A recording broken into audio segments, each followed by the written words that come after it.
اعوذ باللہ من الشیطان الرجیم بسم اللہ الرحمن الرحیم للذین یؤلون من نسائهم تربص 4 اشہر فإن فاؤوا فإن اللہ غفور رحیم وإن عزموا الطلاق فإن اللہ سمیع علیم۔ یہ سورہ بقرہ کی آیت نمبر 226 ہے۔ یہاں سے عورتوں کے طلاق، عدت اور رضاعت کے مسائل کا بیان ہے، جو تقریباً آگے 3 رکوعات میں یہ سلسلہ چل رہا ہے۔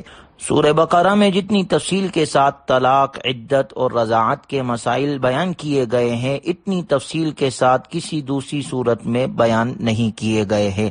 اس آیت مبارکہ میں اللہ تبارک و تعالی کا ارشاد مبارک ہے، جو لوگ اپنی بیویوں سے ایلا کرتے ہیں، یعنی ان کے پاس نہ جانے کی قسم کھا لیتے ہیں، ان کے لیے 4 مہینوں کی مہلت ہے۔ چنانچہ اگر وہ قسم توڑ کر رجوع کر لے تو بے شک اللہ بہت بخشنے والا بڑا مہربان ہے، لیکن اگر انہوں نے طلاق دینے کا پختہ ارادہ کر لیا تو اللہ بڑا سننے والا، جاننے والا ہے۔ عرب میں یہ ایک ظالمانہ طریقہ رائج تھا ایلا کا، یعنی شوہر غصے میں آ کر قسم کھا لیتا کہ میں اپنے بیوی کے قریب نہیں جاؤں گا۔ بعض اوقات وہ سال 2 سال تک، بلکہ اس سے بھی زیادہ مدت تک کے لیے ایلا کر لیتا۔ شوہر نہ تو بیوی کو فارغ کرتا اور نہ ہی حقوق زوجیت ادا کرتا۔ اس عرصے کے دوران عورت فضا میں معلق رہتی، نہ وہ مطلقہ شمار ہوتی اور نہ وہ بیوی شمار ہوتی تھی۔ اسے نان نفقے سے بھی محروم رکھا جاتا تھا۔ اسلام نے ایلا کے لیے ایک مدت مقرر کر دی جو کہ 4 ماہ ہے۔ اس عرصے میں بیوی نان و نفقے کی بھی حقدار ہوگی اور شوہر کو اپنی قسم سے رجوع کرنے کا بھی اختیار ہوگا، لیکن اگر شوہر نے 4 مہینے کے اندر رجوع نہ کیا تو میاں بیوی کے درمیان تعلق زوجیت اور ان کا نکاح خود بخود ختم ہو جائے گا اور طلاق بائن واقع ہو جائے گی۔ البتہ اگر دونوں باہمی رضامندی سے دوبارہ نکاح کر لے تو درست ہے، حلالے کی ضرورت نہیں ہوگی، لیکن قسم کا کفارہ اس پر لازم ہوگا۔ اسلام کی نظر میں نکاح صرف 2 انسانوں کا معاہدہ ہی نہیں، ایک شرعی عبادت بھی ہے، اور تاکید بھی کی گئی ہے کہ اس معاہدے کو زندگی بھر نبھایا جائے، کیونکہ اس کے ختم ہونے سے صرف میاں بیوی ہی متاثر نہیں ہوتے، بلکہ 2 خاندان، 2 قبیلے اور پورا معاشرہ متاثر ہوتا ہے۔ لیکن اگر نباہ کی کوئی صورت ہی نہیں، بسا اوقات میاں بیوی میں سے کوئی ایک ایسا ہوتا ہے جو اپنی بد اخلاقی، بد کرداری کی وجہ سے گھر کو جہنم بنا دیتا ہے، جہاں سکون نام کو نہیں ہوتا، تو ایسی صورت میں طلاق کے سوا کوئی چارہ کار نہیں۔ ایسی صورت میں حکم دیا گیا ہے کہ حلال چیزوں میں سے اللہ کی نظر میں سب سے قابل نفرت چیز طلاق ہے۔ پھر طلاق کے سلسلے میں واضح ہدایات دی گئی ہے جو اسلام کے نظام طلاق کی خصوصیات کی حیثیت رکھتی ہے اور اسے یہودیت، نصرانیت اور دیگر تمام مذاہب سے ممتاز کرتی ہے۔ گویا اسلام نے طلاق کی اجازت دینے کے ساتھ ساتھ اس میں بہت ساری اصلاحات بھی کی ہے۔ سب سے پہلی ہدایت تو یہ کہ طلاق کا اختیار صرف مرد کو حاصل ہے، عورت کو حاصل نہیں۔ دوسری ہدایت یہ ہے کہ وقتی جوش اور غیظ و غضب کی حالت میں طلاق نہ دی جائے۔ تیسری ہدایت یہ ہے کہ حالت حیض میں طلاق نہ دی جائے، بلکہ ایسے طہر میں طلاق دی جائے جس میں بیوی سے مباشرت نہ کی ہو۔ چوتھی ہدایت یہ ہے کہ زیادہ سے زیادہ 3 طلاقیں ہی دی جا سکتی ہے، کیونکہ زمانہ جاہلیت میں طلاق کے لیے کوئی حد اور عدد متعین نہیں تھا۔ 5ویں ہدایت یہ ہے کہ اکٹھی 3 طلاقیں نہ دی جائے، بلکہ ہر طہر میں 1 طلاق دی جائے۔ 6ٹھی ہدایت یہ ہے کہ 1 یا 2 طلاق دینے سے نکاح فوراً نہیں ٹوٹے گا، بلکہ عدت پوری ہونے تک باقی رہے گا۔ عدت گزرنے سے پہلے شوہر کو رجوع کرنے کا حق حاصل رہے گا۔ 7ویں ہدایت یہ ہے کہ 3 طلاقیں اگر اکٹھی دی گئی تو رشتہ نکاح فوراً ختم ہو جائے گا، مگر عدت گزارے بغیر عورت کو دوسری جگہ نکاح کرنے کی اجازت نہیں ہوگی۔ 8ویں ہدایت یہ ہے کہ اگر شوہر طلاق بھی نہ دے اور حقوق زوجیت بھی ادا نہ کرے تو عورت کو عدالت میں اپنا معاملہ پیش کر کے خلا لینے کا حق حاصل ہے۔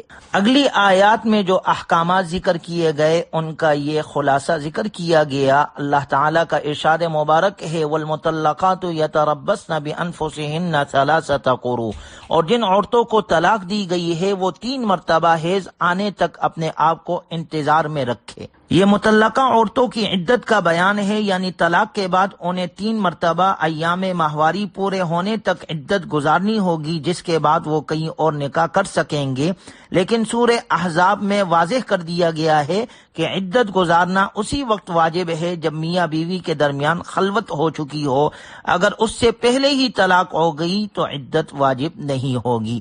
29ویں رکوع کے ابتدا میں اللہ کا ارشاد مبارک ہے الطلاق مرتان، طلاق زیادہ سے زیادہ 2 بار ہونی چاہیے۔ اس آیت مبارکہ کے ذریعے سے ایک ہدایت تو یہ دی گئی کہ اگر طلاق دینی ہی پڑے تو زیادہ سے زیادہ 2 طلاقیں دینی چاہیے، کیونکہ اس طرح میاں بیوی کے درمیان تعلقات بحال ہونے کا امکان رہتا ہے۔